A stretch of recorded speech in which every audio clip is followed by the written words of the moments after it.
Are you ready? Yep. Good? Okay, we rolling? Okay. Count Maximilian of Moor has two very different sons, Karl and Franz. Karl is the eldest son and the Count's favorite. In comparison, Franz is described as ugly and was neglected during his childhood. As the youngest son, he has no claim to his father's inheritance. Karl begins the play as a student in Leipzig, where he lives a relatively carefree life, spending freely. This results in him incurring large amounts of debt, and he writes to his father in hopes of reconciliation. So Franz gets this letter. He receives this letter that says, "Hey, Papi, may I have some cash?" And he throws it away, and he writes a new letter that claims to be from a friend describing Karl as a womanizer, a murderer, and a thief. And then he hands that newly composed letter to his dad, and his dad is shocked, causing him deep despair and causing him to declare with the help of Franz's suggestions that Karl is disowned, disinherited. He's like, he receives this letter that Franz crafted, and he's like, that's it, Karl, no good, he's out of here. And then Karl, who was hoping initially for reconciliation and maybe a couple bucks from his dad, becomes demotivated at the news. He agrees to become the head of a robbers band that his friends created. He's like so upset that his dad has like cut him off, and he's like, you know what I'm gonna do? I'm gonna rob people. So he joins this band of robbers, and he becomes the head of it, in the idealistic hopes of protecting the weaker and being an honorable robber, kind of like a Robin Hood. But then there's tensions in this gang that he's created, and this guy, Moritz Spielberg, tries to sow discord among them. Spielberg wants to be the leader of the group, so he tries to encourage the rest of them to let him replace Karl.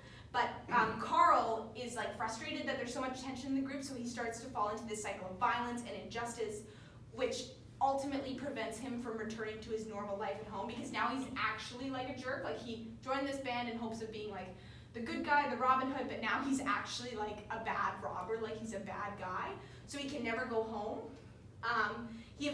And so what he does is he takes a blood oath and he swears to stay with the band of robbers forever. He's like, well, this is who I am now. He's like, it's not a phase, Dad. This is who I am, and he swears to stay with the robbers forever.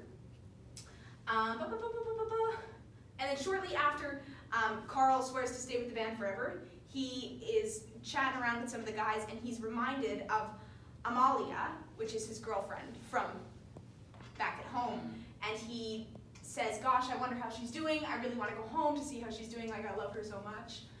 So he decides he's going to go home in disguise. So now he's this awful guy who's going home in disguise. But during this time, Franz has been very busy. Using his lies and his exaggerations about Karl, he manages to break the Count's heart and kind of makes him go a little bit crazy. And then he assumes the mantle of the new Count, and then he kicks his dad out. He says, Dad, go live on the streets. And his dad is just so distraught with sadness, and he's kind of got a little bit of dementia. It's kind of really sad and messed up. But he kicks his dad out, and then he wanders the streets alone. But Franz is bolstered by this new title, and he's jealous of Karl's relationship with Amalia, so he attempts to convince her to join him as the wife, and Amalia stays true to Karl and denies his advances. So then Karl shows up in disguise, and Franz introduces himself as the Count and tells Karl that the old Count is dead. He says, yeah, my dad died and I took over the throne, which is not true, obviously. But this kind of happens, and Karl gets a moment alone with Amalia, who doesn't recognize him, and he learns through Amalia that she's still in love with him, and she still wants to be with him, yada, yada, yada.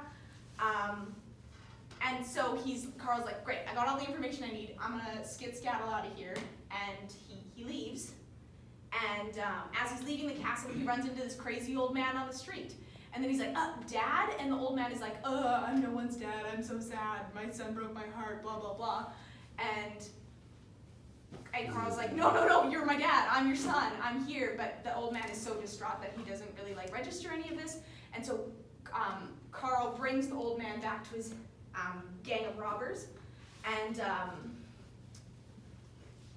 Carl is so angry about the mistreatment of his father and the fact that he can't be with his girlfriend that he sends his gang of robbers to storm the castle and capture Franz.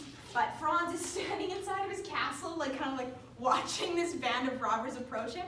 And he's like looking at them, he's like, oh, it's all my brother's friends. And then he's like, oh, well, I better kill myself before they kill me. And he takes a tassel off of his hat and like strangles himself, and then he dies. Jesus. It's so dramatic. And then when they get here, the robbers take Amelia and they bring them to the group in the forest. So now all the robbers are standing around. Carl is there, his dad is there, and his girlfriend is there. And the Count realizes who Carl is. Like, he kind of has a moment of clarity, and he realizes who Carl is. And then he realizes that Carl is the robbers' leader, and he just basically, he sees his son, he sees a bunch of villains, he realizes his son is the lead villain, and he just goes, and his heart just stops beating, and he just dies.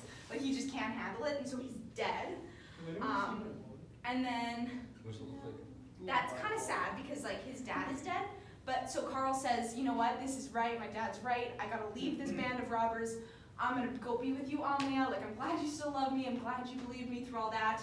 And then the robbers say, you took a blood oath, you're gonna stay with us forever. And he's like, oh crap. So he has to say, Amelia, like, you gotta go your own way, you gotta be gone, I gotta be with these robbers. And Amelia says, no, no, no. And she's like on the floor, she's screaming, she's like, no, I would rather kill myself than leave you. And then everybody's like, we're not gonna let you do that. And then she says, somebody kill me, please. So you know what Carl does? He kills her. That's the solution here. That's the solution to this problem, is this woman screaming about how badly she wants to die.